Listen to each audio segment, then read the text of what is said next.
আসসালামু আলাইকুম এভরিওয়ান। আশা করি ভালো আছেন, সুস্থ আছেন। আপনারা হয়তো এই ডালটিকে দেখে চিনতে পারছেন এটি কিসের ডাল, কিন্তু এটা হাতশিরা গাছ বলা হয়। এই ডালটি কি কার্যকরী এবং এই ডালটি আমি কেন উঠিয়ে নিয়ে আসলাম। হ্যাঁ ভিউয়ার্স, আপনারা দেখতে থাকুন। এটি আমি কি করব এখন এটি ডালটি আমি টুকরো করব।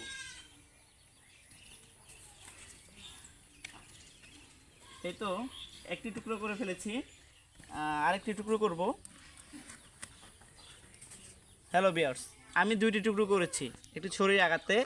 এখন আমি একটি কাপড় নিয়েছি, এই কাপড়ে আমি বাঁধবো এখন কাপড়টাতে।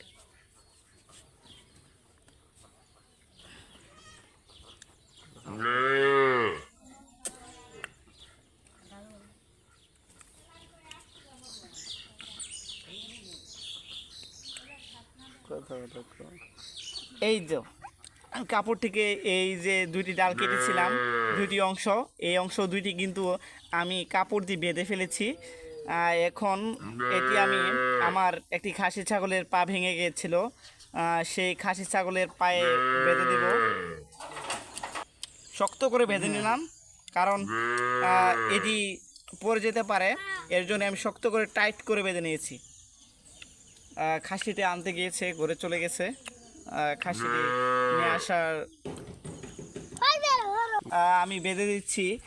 মূলত এই খাসিটি বয়স মাত্র 3 মাস, কিন্তু আমার ছাগলের ঘর থেকে আসার সময় কিন্তু এই পাটা আঘাত পড়ে পাটা ভেঙে যায়। দেখছেন পাটি ওইরকম শক্তি দিতে পারছে না। আমার পা কিন্তু এই ছাগলের এই জায়গায় ভেঙে গেছে।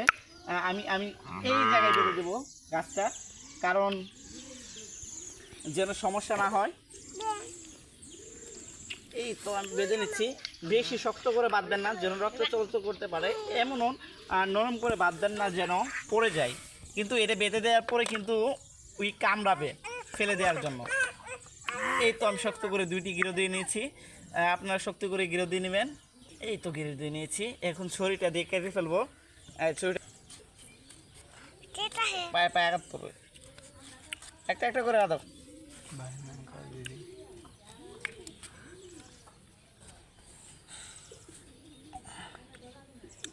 হ্যাঁ প্রিয় ভিউয়ার্স, পায়ে কিন্তু বেঁধে দিয়েছি, দেখতে পাচ্ছেন অনেক সুন্দর একটি খাসি। আশা করি এটি অনেক বড় হবে। তো এই পর্যন্তই আমাদের এই ভিডিওটি ছিল।